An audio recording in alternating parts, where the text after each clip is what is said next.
All right, welcome back to another episode of Geekorama, a podcast by geeks for geeks. We are produced by superherofiction.com, where real fans hit subscribe. We are your hosts. I'm Jeremy Flagg, author of the Children of Notre Dame universe. And I am Trish Heinrich, or TL Heinrich, depending on how you find me, author of the Vigilantes superhero universe. Remy, what are we talking about this week? Okay, so for this week, we're actually going to revisit my undergrad years, and we're going to be looking at the role of propaganda in the history of comics. We're going to go on some obvious easy ones, which I'm sure most comic fans will know, and then we are going to delve into some really weird things. Propaganda is part of modern American comics, so yep. we're gonna deep dive right into that. Happy 4th of July. Yeah, surprise. But before then, Trish, why don't you hit us with some pop culture trivia?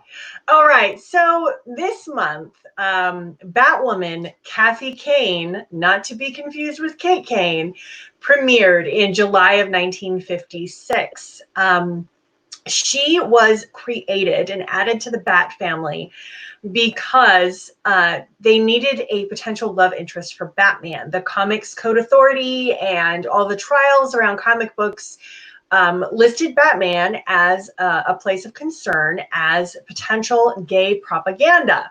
So DC thought, well, I know what we'll do. We'll create a female Bat character that can act as a potential love interest for Batman. And it worked. She became really popular with the readers, but in 1964, the character was shelved. The person that had taken over the Batman title wanted to do something very different.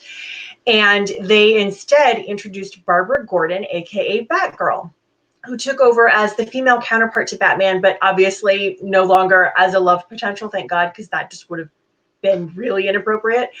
Then in 1977, thanks to pressure from fans, Batwoman was brought back to assist Batgirl with defeating Killer Moth and Cavalier. Soon after that, however, she was killed off by the Bronze Tiger. And people really never saw her again until 2011, when she returned to the original continuity of the comics. She was revealed to actually be Bruce Wayne's aunt, the sister of his mother. And Kathy started fighting crime as Batwoman right after her husband was killed.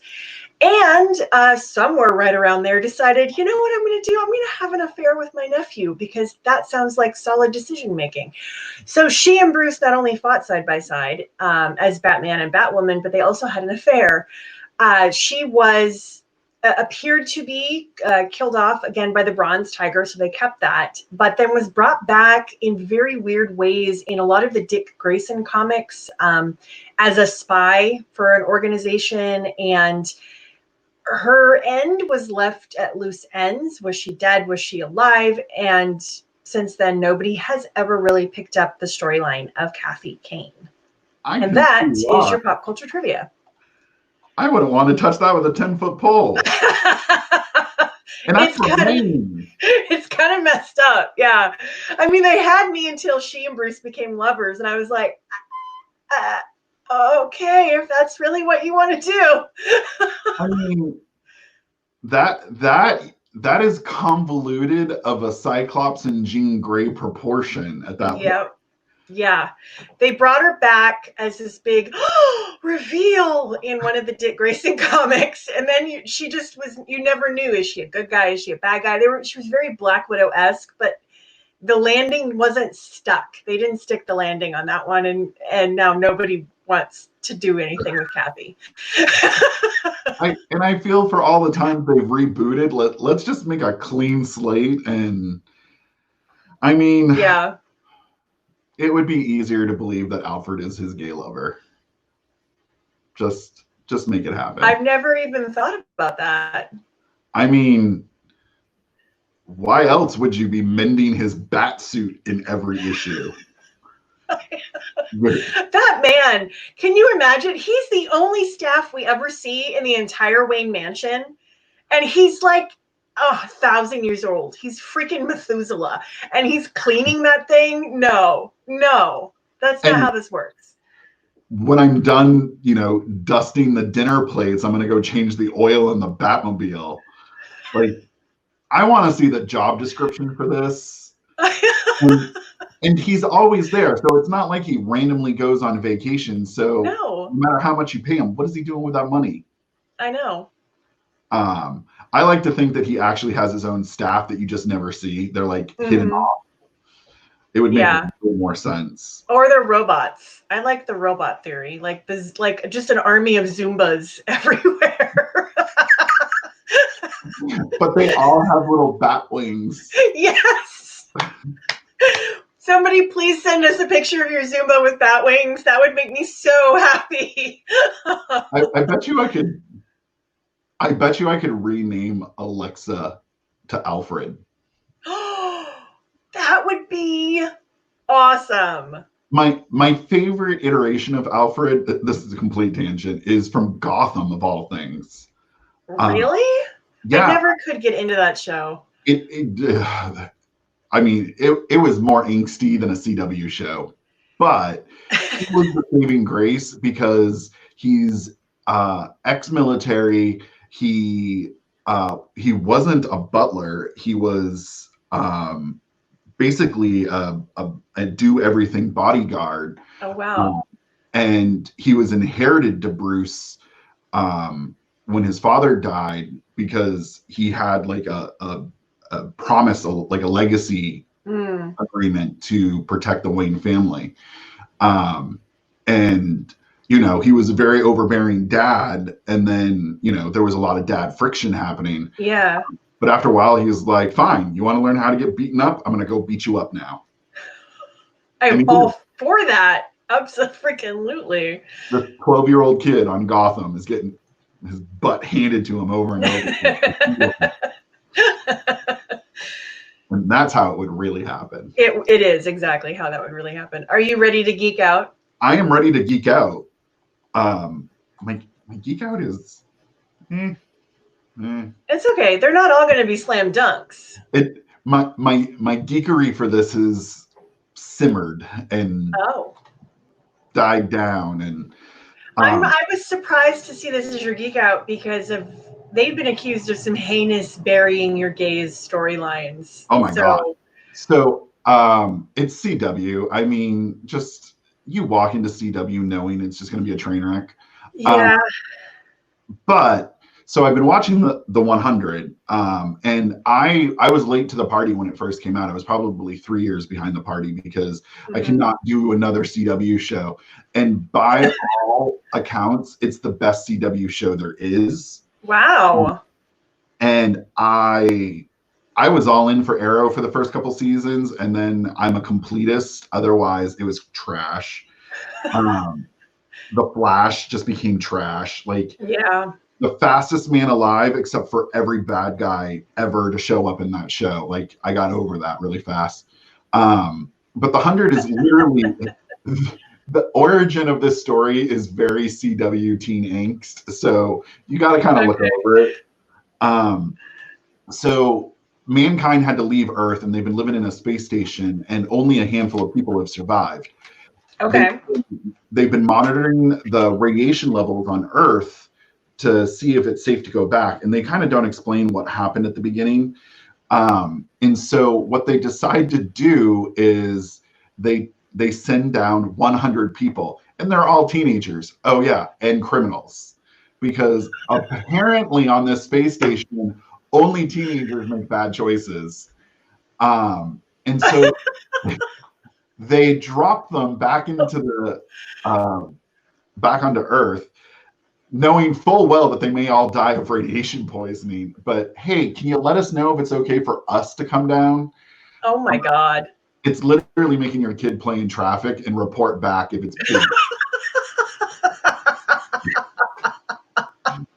Hey, can you eat this and tell me if it's poisonous? Thanks. Yeah. Is this gone bad? Can you let me know? Yeah. Here, you test the milk. And so, of course, the moment they get there, because they're all a bunch of hoodlums and they're all like, Horny teenagers. Yeah, and making bad choices every which way. And so, okay, the first season is just kind of establishing what happened, and you're like, basically they just hate each other. But then it gets a lot better because then you find out that there are still Earth colonies that have survived by going underground. And some people even survived the radiation. And this is hundreds of years later. Oh, wow. Because their blood has mutated, and you don't find out till later that there's science involved. But it's very post-apocalyptic because they have technology, but their technology is partially regressed because it's what's left on Earth. So it's, occasionally you'll see a dirt bike show up, but we're not going to question where gas came from. It's plot holes as far as the eye can see. It runs on hopes and dreams, Remy. Hopes and dreams. Yeah, it's hoping that you just don't care. Yeah, you just let it go. But one of the characters in it is she eventually becomes the queen of a tribe. Wow. And it's very, very tribal in the fact, like, they're warring, but they come together for, basically Hunger Games. And then they realize, like, oh crap, something bad's about to happen. So we have to kill off half the population to survive. So they do actually bring up really tough situations. Holy crap. I mean, the CW drops cannibalism in there up, like, in your face. Like, I mean, it addresses it. So I really like the fact that it's post-apocalyptic. I like that it's regressed technology with some modern advancements. It's very teen angst, which I'm okay with. But the new season I've been watching, and I'm like, your recycled plot line. And now there's like a Back to the Future plot happening. Oh, God. If someone might wind up sleeping with their aunt and restarting the timeline, for all I know. Maybe that'll be the theme. How many episodes is it? Is it a total? Is it like 13, or is it over 20 episodes a season? It's longer. I don't think it's a standard season because it's always like the mid-season break. When it starts. But I think it's on season 6 right now, and I'm gonna say, oh my God. It's probably in the 13 to 15 season episode range. Okay. So I'm going to say, like, if you're a fan of that type of stuff, go ahead and watch it. Now I'm falling into the Arrow and Flash. I'm just watching it to the end because it can't go much longer. I feel like the CW runs their properties into the ground, and there really is something to be said for going out strong, like The Good Place did. The Good Place had a very clear through line. They had a very clear end point.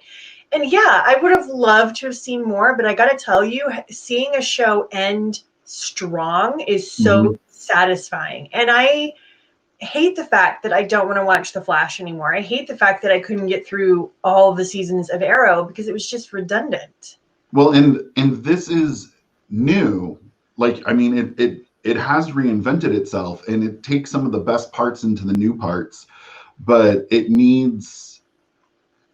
basically, the way they did this particular season is it's kind of a world reboot. They're no longer on Earth. Oh. They went to the site B, but okay, so now you can reinvent it from everything. Except now all the struggles are the same struggles that we saw on Earth. So basically, you're telling us mankind's screwed. Thanks.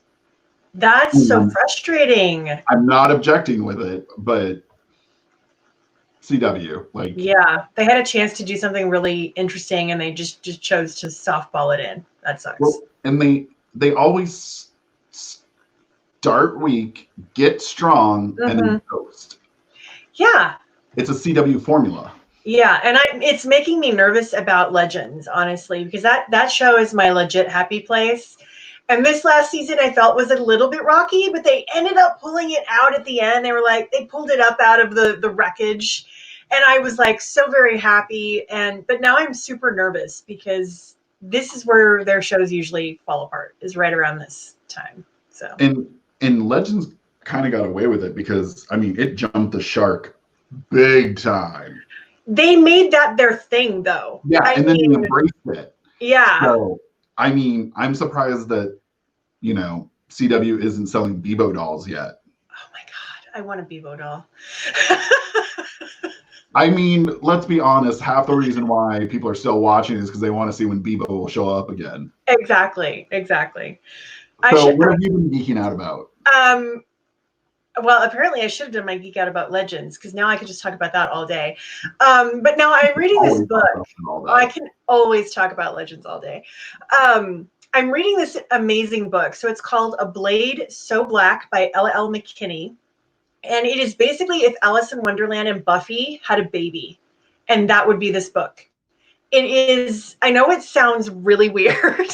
You're like, how does Buffy and Alice in Wonderland kind of like come together? But it's perfect. It is about this girl that she loses her dad. And the night that her dad dies, she's running from the hospital, she's grieving, and she ends up going down this alleyway and being face to face with a literal monster that tries to kill her. And this being saves her. And when the guy, his name is Hada, when he realizes that she can see him, he realizes, okay, you can be trained to fight nightmares, because that's what these are. They're nightmares. They cross over from Wonderland into the human realm. And they are driven and created by powerful negative feelings in the human world. So those emotions can cross the barrier between our world and Wonderland, and they create these nightmares. And so warriors like Alice have to go into Wonderland and try to kill the nightmares before they cross over into the human realm, where they are a lot stronger. So that's the setup.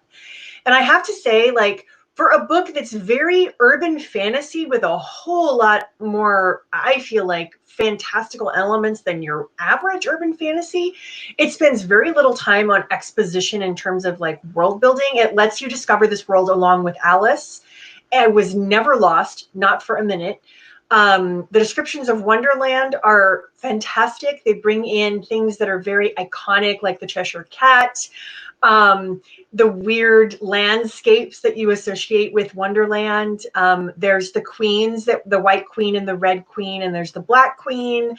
And it's just, it's great. It's a woman of color author and a woman of color protagonist. And it's amazing. Like I cannot rave enough about this book. I'm going to buy the sequel. I'm almost done with this one, and I absolutely have to know what happens next. Again, it's such a creative book. If you're really burned out on urban fantasy, like feel like you're reading the same book over and over again, pick this up, because this is very different. So would it technically be a fairy tale retelling? It definitely has those elements, but it doesn't follow the same pattern. So a lot of fairy tale retellings, they basically will take the plot beats of the original fairy tale and they'll just put a little twist on it. That's not what's happening here. Okay. It's taking the elements of Alice in Wonderland and the history of those stories. And I haven't read any of the Lewis Carroll original books. My points of reference are the movies and different things, like, Once Upon a Time and that kind of thing. But horrible. Yeah, I know. Horrible. I call myself an author. But it does weave in the elements of those stories, and I feel like does something very different with them. It's a whole new fight that Alice is fighting to save Wonderland, to save her friend. It's a great adventure. It's got some teen angst. It's got, like, what I love that's very Buffy recognizable is I have crushes on like 2 different guys and I don't know who to choose, but it never verges over into an annoying love triangle at all, that I feel like. What's also very Buffy-esque is she's hiding this whole thing from her mom, who's totally pissed off because she's not at home when she's supposed to be. She's grounded and she sneaks out of the house, but she can't tell her mom what's going on, So I love it. Yeah, it's those little things. I've always wondered, like, Buffy's mom was definitely an absentee parent there. I know. And then she finds out and she totally flips out, which, I mean, any mom would, honestly. Like, You sneak out every night and you kill vampires. Well, to be fair, one of her daughters was magically created. Yeah, I know. Which out of her other daughter's DNA, which raises a whole set of questions that I could also talk about all day. But the link for this book, yeah, I mean, Dawn is basically Buffy's daughter, not sister. Anyway, the link for A Blade So Black by L.L. McKinney is in the show notes. I will say that the paperback is only a couple bucks more than the ebook. So if you want to throw a little extra love toward this author's way, just do yourself a favor and grab the paperback. But if I could give it 1 billion stars, I would. Absolutely love this book. Ready for the deep dive? I am ready, and I am nervous, and I'm like excited. So just so everybody knows, Remy did the vast majority of work on this, and I'm looking through the show notes, and I'm like, holy crap. So it might feel more like I'm interviewing him because I'm also learning today. This is very cool. So essentially, we are currently hearing, and we hear this all the time. I mean, there was the whole thing with Comicsgate, and I can't even get into it because I'll be the first one to say, like, just everyone irked me on that scale. Like, and now you hear when someone tries to infuse diversity into comics, everyone pushes back with keep politics out of comics. Well, tough shit, because comic books have been political since the beginning. And this has both been for national pride. This has been for social causes across the board. Comics and politics are so intertwined that for anyone to say otherwise, you're pretty much choosing to be ignorant, and I'm just going to bluntly say it. And so I wanted to start, since we're going to have a little history lesson, we're going to start with an English lesson, because propaganda is by default a negative trait, and it's not. Propaganda is, according to Merriam-Webster, the spreading of ideas, information, or rumor for the purpose of helping or injuring an institution, a cause, or a person. So propaganda by default, when we hear the word, we think World War II propaganda. That's instantly where we all go. But realistically, propaganda is both good and bad. It really depends on the intent behind it. So we do have to keep that kind of in mind. And some of the best comic book propaganda has actually been spawned from very positive wants for change. And we're going to start with the easy ones because everyone knows those. Yeah.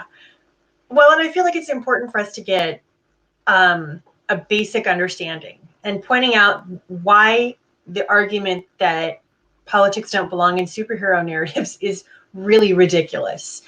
And maybe as a reminder, or maybe as something that you really hadn't thought about before. But let's start at the beginning with World War II and the heroes that were very strongly associated with the propaganda of that era. And I fully understand that comics have existed much longer than that, but we're going to start with the key players that most people will recognize, because as much as we want to go back earlier, no one recognizes those people anymore. Well, and this is really the dawn of the golden age of comics. This is where we get, these are the roots of our modern iterations of superheroes. So it's an appropriate place to start. And so the obvious first choice is always going to be Superman, just across the board. And for those who don't know, Superman is actually born of 2 Jewish high school friends. I didn't know they were high school friends until I started. Oh, really? So it was actually created, Superman was created by Jerry Siegel and Joe Shuster, both Jewish, and they met at Glenville High School in Cleveland, Ohio. So if Glenville High School doesn't have a giant Superman in their school, then I'm very disappointed. They're missing a branding goldmine, man. Yeah, I would literally make the mascot the Supers. Yeah, absolutely. Everyone has a cape. So, and this happened in March of 1938. So we're pre-World War II at this point. And then what happened was they sold all their rights to Superman to Detective Comics for $130, which adjusted for inflation is only $2,361. Yeah. Now, granted, That's cringeworthy. yeah, and so they're going to go back. There's going to be lawsuits that happen all over the place. So, but essentially, they created this person, and Superman by default is an immigrant. Mm-hmm. So the statement is an immigrant figure whose desires was to fit into American culture as an American. Mm-hmm. So Superman is actually born of politics. Mm-hmm. So specifically the politics of immigration and assimilation into a culture that you were not born into. And Superman, unlike many others, I'm going to say at this point the only, because I don't care about people saying this for Batman. Clark Kent is his secret identity. Mm-hmm. He is Superman. That is who he is. Mm-hmm. So his secret identity is actually trying to assimilate into American culture. Mm-hmm. So he is trying to quite literally live the American dream. And so while everyone knows the birth of Superman, it's not until we see World War II pop up that Superman takes on a very patriotic role. And granted, Superman was a little more friendly in his war efforts. If you go look at Action Comics number 43, it's actually him flying through the air with a paratrooper, and he's fighting Nazi paratroopers. Because what else would Superman do? And because this is happening, and comics are going to completely take over the landscape as a pulp magazine that can be easily recycled and spread messages. Mm-hmm. While this is all happening, you have to understand that Hitler literally convinced an apathetic people to turn on their own by using propaganda. So this is where the negative connotation comes in. Mm-hmm. The positive connotation, debatable, is that American graphic designers actually took Hitler's propaganda and weaponized it for themselves. So if you go look at German placastills versus American propaganda posters, ours are always late to the party. Theirs are always better designed. And Hitler hired graphic designers to make propaganda for him. So over here, it's kind of like a government agency is like, oh crap, we should probably send out that loose lips sink ships. Whereas Hitler's like, designers. Had this, to your knowledge, had this ever happened before in any political landscape where a leader had used propaganda in such a way? So in World War I, we did see it. It's where it was kind of given a birth. But you could even go back to the Civil War where posters, by default, the way a poster was used is it was hung up in a town square on the bulletin board. Mm-hmm. And so you would see things about enlisting for the cause, or as horrible as it started out, posters were originally methods of selling slaves. And what they used to do was, before the market, they would put them up on the block so you could see them before the marketplace came around. So posters have a very dark origin story. Mm-hmm. And they kind of get brutalized along the way. Great medium for the masses, but very easily abused. Yeah, I mean, it's basically, you no longer have to hire someone to scream in the mm-hmm. at the intersection. You can just leave up a poster, which meant that propaganda is both longer lasting, temporary, and it can quickly sweep. And I imagine the images, using images, because we are a very visual people. the right image would probably stick with people, I would imagine, much longer than the right words. But if you put the right words and the right images together, then you've got an even stronger way of conveying your message. And Hitler did know that he was going to ask the people of Germany to do something quite heinous. Mm-hmm. And so he dialed up nationalism before it took this dark turn. So he was really smart in how he used the major designer is, I'm gonna forget his first name, but it's Einhart, I believe, who did the majority of German posters, and he wanted to stay alive, so he did what was asked of him. Mm-hmm. So Superman is where it starts. However, let's dial up nationalism a little bit, and let's drop in our good friend Captain America, who they don't even try and introduce him. He is just a Nazi fighting American. Yes, he is. The thing that I look at Captain America and Superman side by side, and what's the word I'm looking for? Like, there was no attempt to hide the fact that Captain America was pure, undiluted nationalism. It was like, we're gonna put him in Stars and Stripes. We're gonna make him like this icon of what it is to be an American man. Everybody's gonna want to be him. The women are all gonna want him, and we're gonna put our national name in his name. It was just, it's so blatant. I did not know this, but originally his name was Super American. Oh my God. That is so bad. Yeah, like, so Captain America was created by Joe Simon and Jack Kirby. Both Jewish. I'm seeing a pattern. And it was done through Timely Comics, which is one of the predecessors of Marvel eventually. While Simon created the identity of Super America, later changed to Captain America because there were no captains at the time, and now we can dial in a little military speak. Kirby pushed his way onto the project because of the tight deadlines. Joe Simon didn't think Jack Kirby could turn around the project fast enough.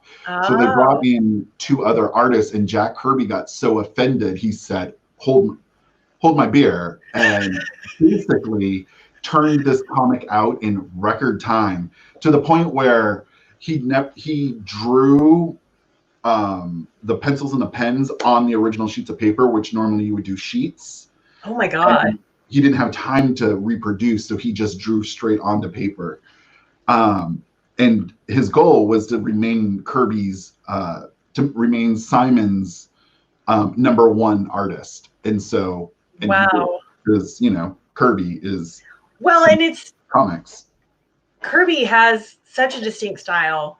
I'm looking at this. So for those of you listening on the podcast, you should really check this out on YouTube, because we're throwing up covers. We're throwing up actual artwork that are examples of the propaganda that we're talking about here. And I'm looking at this cover. It's so dynamic. And honestly, both Cap and Superman are in motion, or supposed to be in motion, in those covers that you threw up.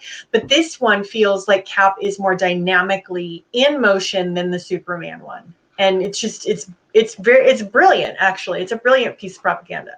And I don't know if it's because Superman had a short stint of existing before the war, but they don't get into Captain America's origins for a little while. He actually, oh really? Yeah, and I didn't realize that Captain America is literally seen on the first issue of Captain America punching a Nazi. Not any Nazi, but Hitler himself. Or Hitler, yeah. Why not? Because it's a propaganda machine. Mm-hmm. And this is where it gets a little bit unsettling, because we all think, yay, Captain punched Hitler. Awesome. But what was the real goal here? Was the goal to show the defeating of the Nazi Party, or for a comic book company struggling to make a marketing effort? Superman pivoted. He didn't get completely caught up in the war. He was part of the war effort. Mm-hmm. Captain was made to be a propaganda machine, which is a marketing effort. And so you can see this because Captain America gets canceled. Shortly after World War II, he gets canceled. Because they can't do anything with him. Well, and the interesting thing is, if you look at the Captain America movie, and I honestly think the Captain America, the first Avenger, is one of the best movies of the MCU out of all of them. Down thumb us. What? Please don't down thumb us for that. Yeah, please don't.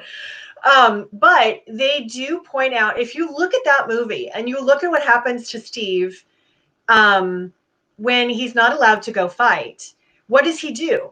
He goes and he sells war bonds. He is the face of a propaganda machine. And so in a very obvious way, when you stop and think about it, the movie pivoted into that. And they showed it. And they also showed how empty it is for somebody that really does want to go out and do really good things, how it's not always the most fulfilling thing to do. How he was helping the war effort. There were good things about it. But ultimately, it wasn't what he wanted to be. And while all of this is happening inside the pages of comics, because there's paper shortages happening, it even says, please recycle comics, which is why comic books of this age are so valuable, because so many families recycled them. Yeah. Whereas today, you buy a comic for $1, it's only worth 5 cents, and it will never appreciate in value. Whereas back then, it is very rare to see them make it that long. And along with that, there's messages like buy American war bonds. Comics were doing their part for the war effort, but they didn't understand that it is partially about marketing. And so they capitalized on it. I'm not saying that capitalism is bad. I'm just saying that you got to be aware that what motivates people at the end of the day. Yeah, you got to look at all the angles, honestly. And so I actually want to. Oh, okay. So Simon said Captain America was consciously political creation. He and Kirby were morally repulsed by the actions of Nazi Germany. The opponents to the war were all quite well organized. We had to have our say too. He was born of politics. Yeah. So we don't have an image for this one. So, but I did want to bring up Wonder Woman because, she is of the propaganda trinity. You actually can speak a little bit more to the creation of Wonder Woman and what the goals were at the time. Happily. So William Moulton Marston was an early feminist. He was probably also a polygamist. He had some very clear ideas, although he's an interesting character because there was some definite misogyny in the way that he exercised his feminism. But he believed that the way forward for humanity was to create a utopian society run by women. He felt that women were more benevolent and capable of compassionate leadership than men. And one of the reasons he thought that were all the atrocities that had been committed in both the First World War and the Second World War. And so he wanted to create a character that boys, who many people thought were the primary market of comic books, even though historically it was probably closer to 50-50. He wanted to create a female hero that boys would like, but that would also appeal to girls. And so he drew on a lot of Greek mythology and Greco-Roman design to create Wonder Woman. And the whole purpose of Wonder Woman really is feminist propaganda. And again, not all propaganda is bad. His desire to show that a woman could also be a superhero, that she could be as strong as Superman, that she could be as capable as any of the male heroes that boys were consuming, that is relatively a very good thing. The problem comes into play when there are, again, very nationalist leanings for Wonder Woman. Her entire outfit, instead of being Greco-Roman, is red, white, and blue. The idea that a woman who is Grecian is as pale as I am, without anything in her physical makeup that would make her, appear Grecian at all. Also, the early Wonder Woman comics are rife with just disgusting caricatures of Yeah. Asian men and communists, and it's really gross. Please don't buy them for your children. I made the mistake of buying a collection of them for my daughters and had to have a very long conversation about why these people were drawn this way. But the intention was essentially to show people that women deserved a seat at the table when it came to leadership and heroism. It was just executed in a way that verged into nationalism and cultural appropriation, actually. And so one of the things that we really want to point out here is the two major companies that we're talking about, DC and Marvel, though they are international companies, they are founded in America. So we have to take a certain amount of this into account when we talk about nationalism. And this is, I put the link into the show notes for this. The Wonder Woman movie actually, without me thinking about it, has a little bit of a dark edge to it because so we know in the Wonder Woman movie that she shows up, she helps Steve, fight evil of World War II and, right the wrongs of Germany. World War One. World War One, I'm sorry. Which is the That's okay. Axis? I always get that. It's no, the Axis powers didn't come into play until World War II. Because Japan, she was fighting the Germans. It was the Germans. The Germans, yeah, because it was World War One. You didn't have the Japanese. I believe. I don't think you had the Japanese in World War One. World War One was really much more European centered, trench warfare, that kind of thing. So take this with a grain of salt because I will stand behind the Wonder Woman movie. I think it did a lot of positives, and the few negatives that I'm about to bring up, I do not think outweigh the positives. So this is definitely a balancing act. But the movie clearly shows Wonder Woman leaving the Themyscira, partnering up with a white dude to take down the Germans. Now, we think, well, Germany did some horrible things, right? Of course, we get that. But I'm a little child going to see Wonder Woman in Germany. Yeah. If you start to pivot this and look at it from a global lens, and it is a global release, how many times can you be told that your country is the thing of nightmares before you start to think, well, let's make it a thing of nightmares? And that is where the nationalism takes a really dark turn. And I fully understand it's a historic film and you are drawing on history. However, at some point, we need to come up with more interesting storylines. This is the same thing as I have a dude and I need him to do something. Let's kill his girlfriend. Could you? Yes. Could you do it in a way that is not obvious? Sure. But you're ultimately still fridging someone to give a male a motive. And this has become an ongoing thing. How many superhero movies have dealt with Germany at this point? Yeah.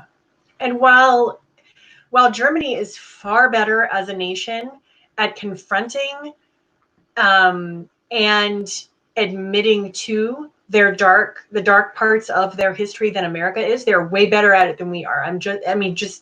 They are. While they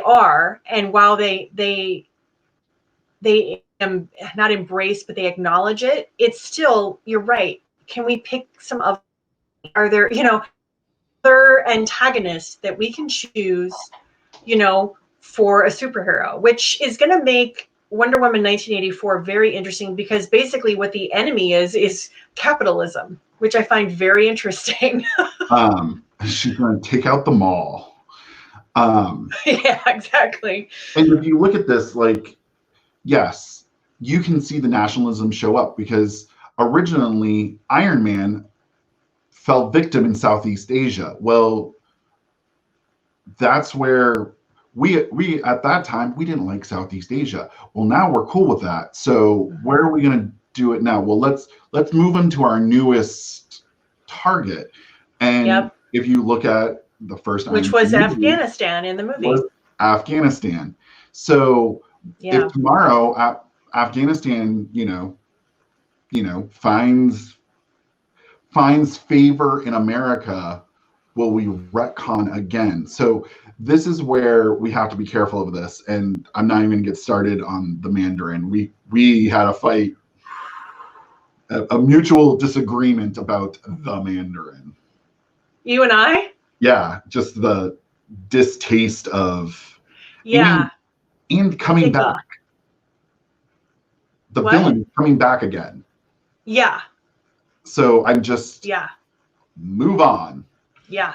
But there is also some really good things that happen on a national level. And while I have my own personal feelings, I really, really liked the fact that DC has loaned out their properties multiple times for global benefit. And the one that we're going to talk about really quick is the Deadly Legacy storyline, which is all about Superman.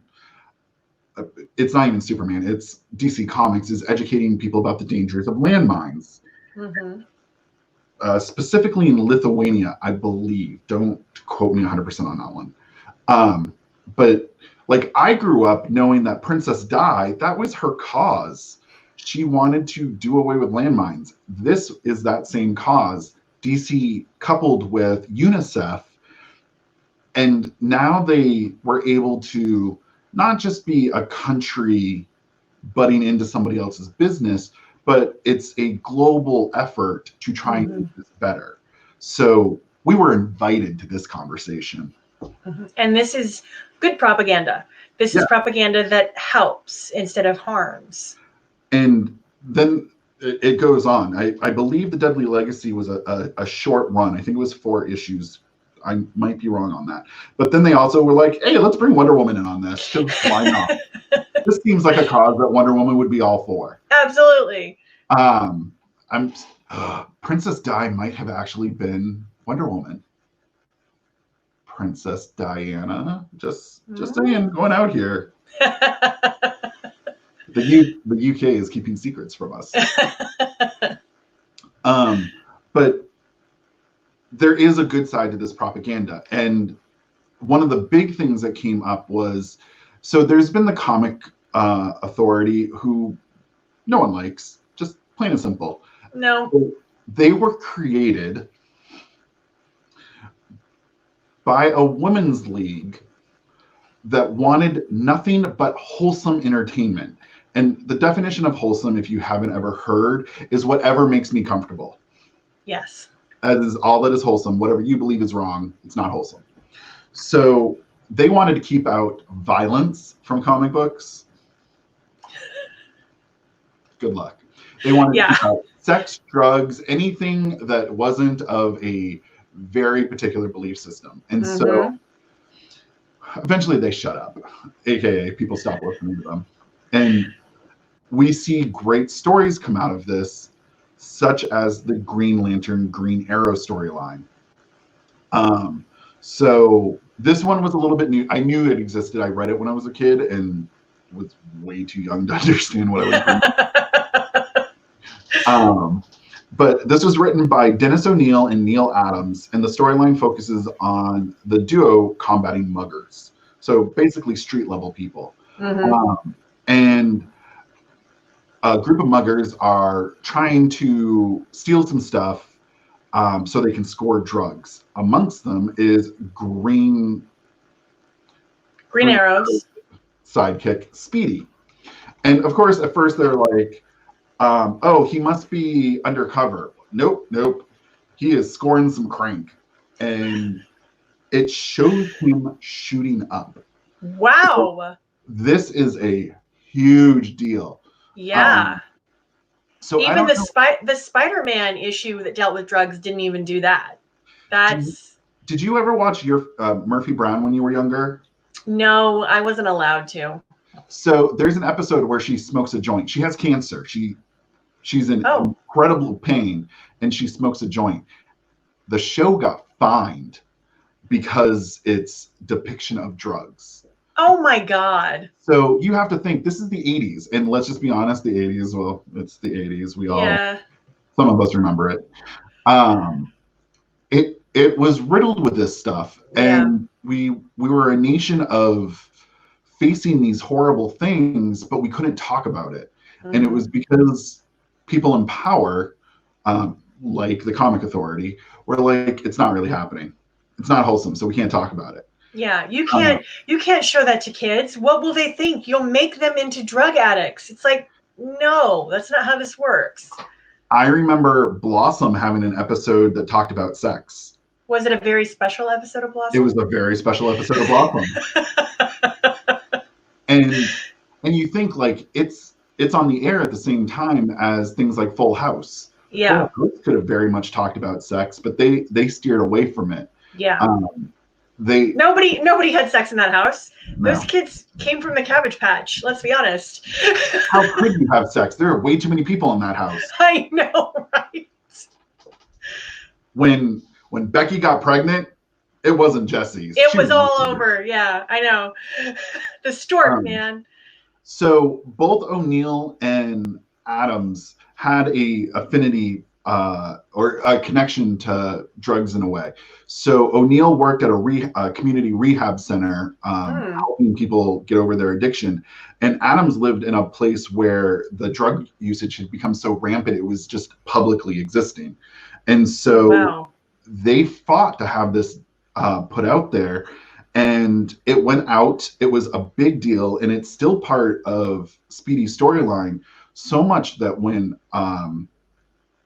Red Arrow, I guess, shows up in the CW's Arrow, he gets a drug addiction. It's a main part of his plot line for a season. And that was a big deal because that's part of his identity.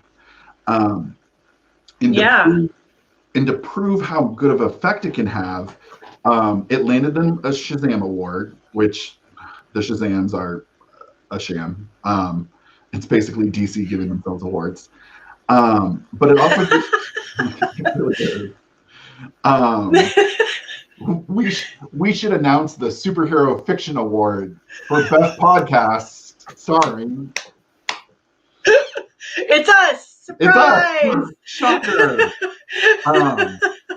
But they got a letter from the New York Mayor, John Lindsay, thanking them for their efforts, and this paved the way for a whole new wave of comics that very much focused on social causes.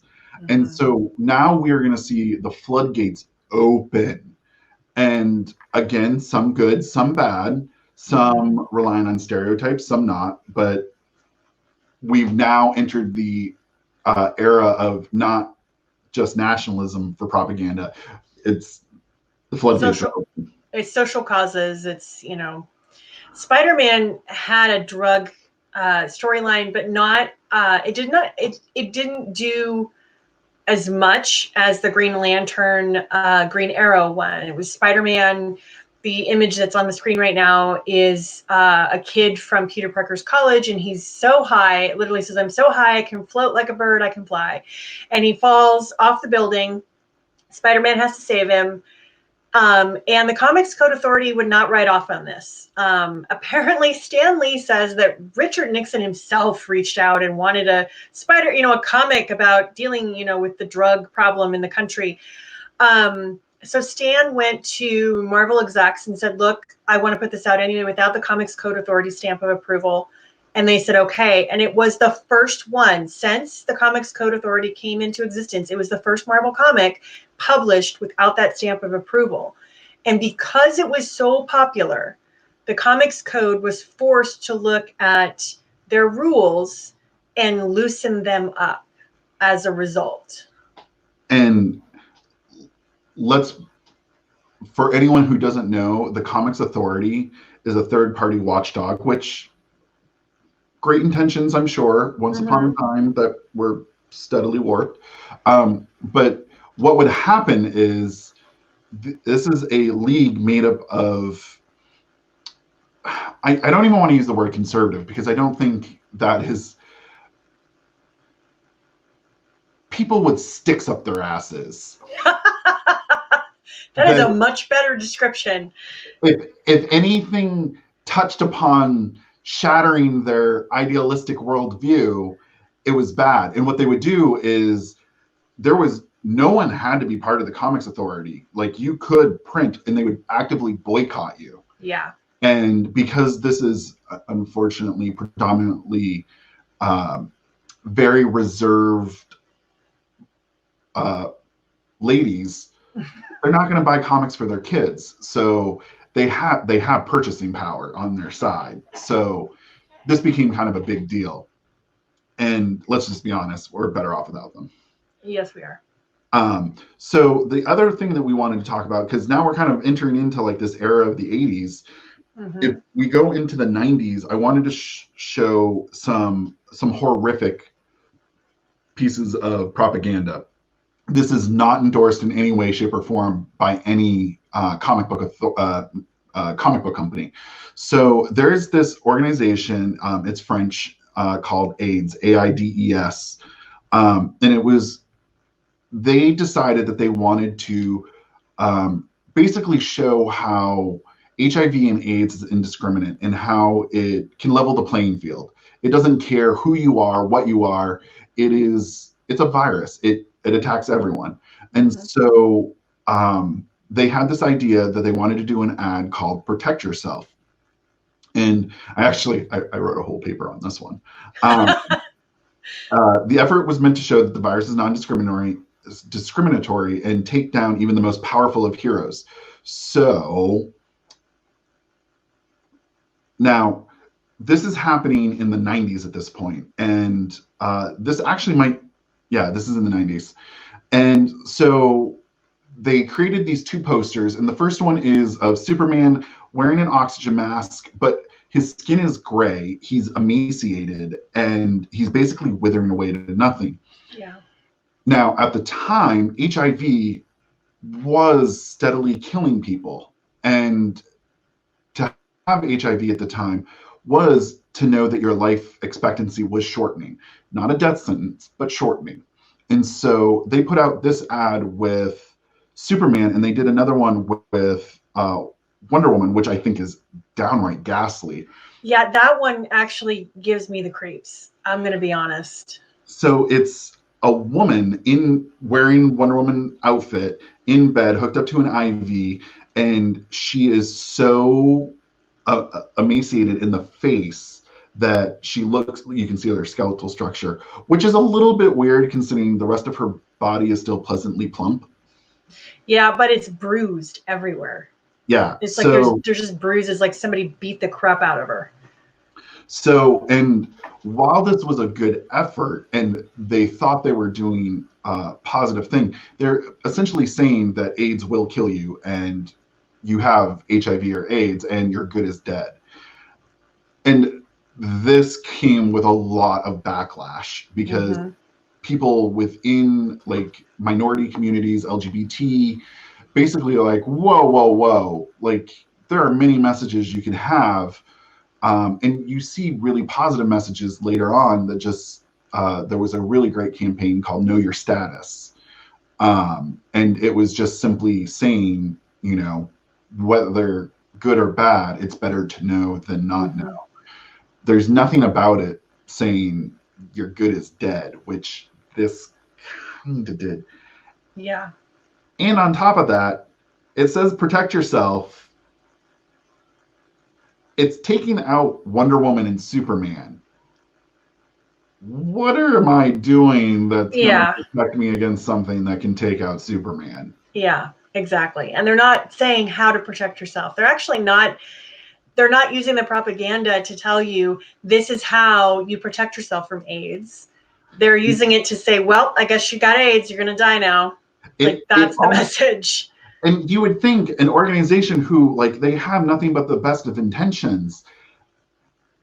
Wow, you missed. Swing, miss, you're out. Let's start. Yeah. So, and again, these were not endorsed by any comic book company. Whereas I actually think one of my favorite aspects of X-Men is X-Men has tackled AIDS for about 13 years in their comics. It's not called AIDS, though. It's called the legacy virus. And it comes to a huge head. So we all think about X-Men as being like this super diverse, progressive civil rights thing. Can you throw that image up, Remy? There we go. There we go. Let's just be quite frank. I'm the first person to talk about the amazingness that is X-Men. But the X-Men, the all new, all different X-Men, was straight up a marketing tactic. Don't call it an inclusion for diversity. They needed some black people so they could sell comics in black places. They needed Japanese characters to sell comics in Japanese places. Call it what it is. It is nothing. Nothing. Let's be honest. However, did it evolve? Did it embrace that? Yes. The writers that they brought on did a mostly good job. Poor Japanese characters in X-Men comics, like, just sorry, Sunfire. They tried. They ruined you. He's such an arrogant prick in the comic. That's unfortunate. Like, basically, the one Asian character is a jerk. That's really unfortunate. And if you think about all the Asian characters that there are, things don't end well for any of them. Like, that's a whole nother episode. Yeah. But in the early 90s, there's a thing called the Executioner Song, which is one of the massive X crossover events, and it ends where the X-Men victorious, and it shows a simple little capsule opening, and that's it. And you just see this little piece of smoke going out.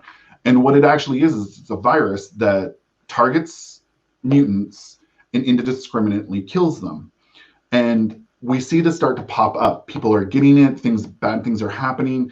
They live with it for a little while, and their powers will go kind of all wonky on them. But it's not until Ileana Rasputin, Colossus's little sister, gets it. And she gets it. She's been aged up and down and back and forth and in and out of hell and all that stuff. But at this point, she's a 6-year-old girl. And she has the legacy virus, and they kill her on the page. You watch her die. And it is probably, I'm going to say, probably the most traumatic comic I've ever read.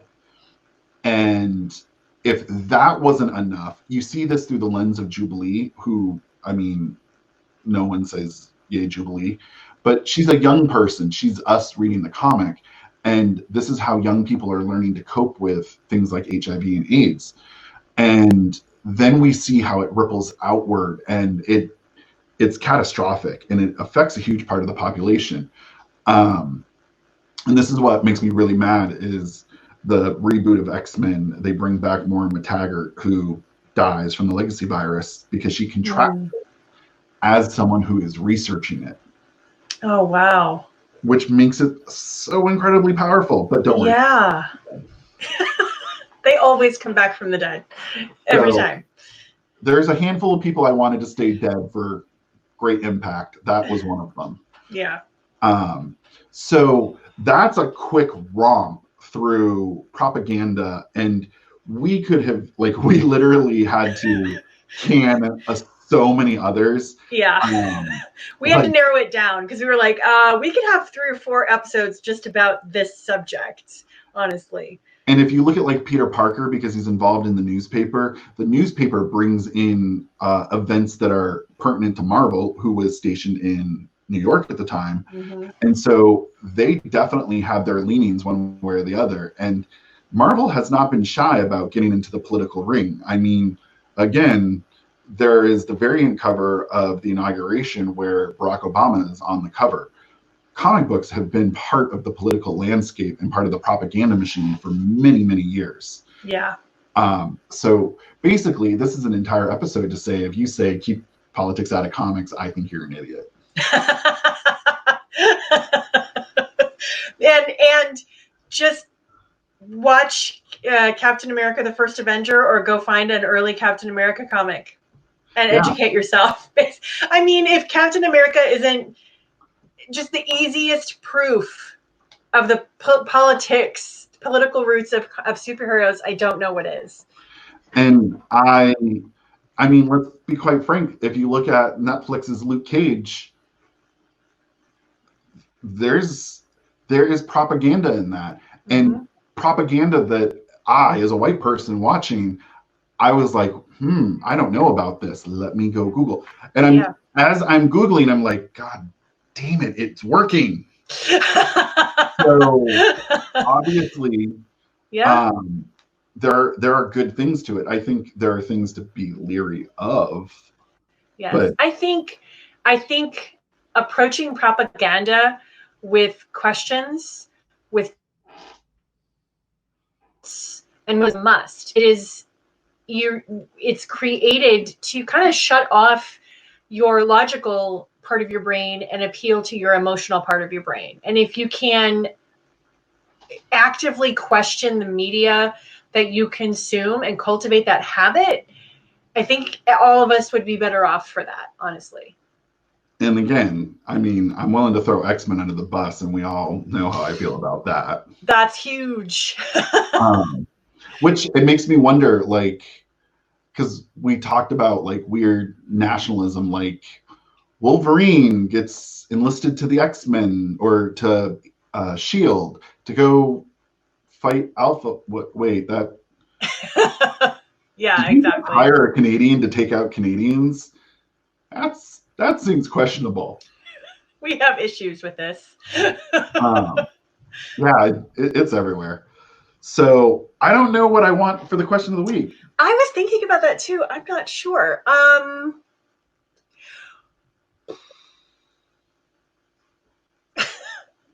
Well, I mean, we could say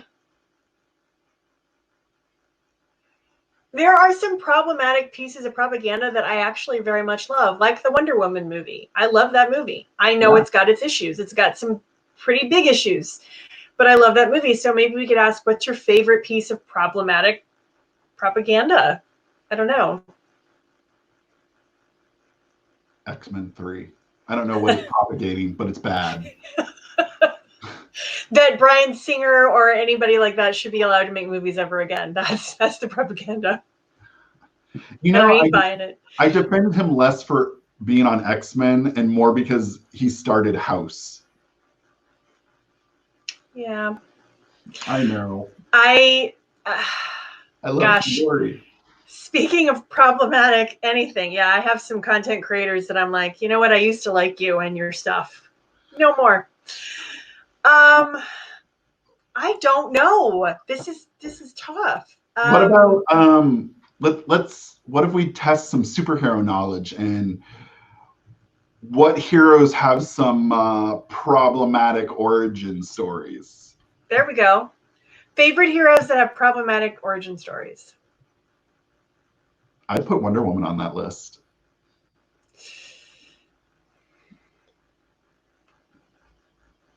No, I'll take that back. Okay. I like her origin story. I just wish you had the full picture of the origin story. Yes. Well, and her origin, this is a whole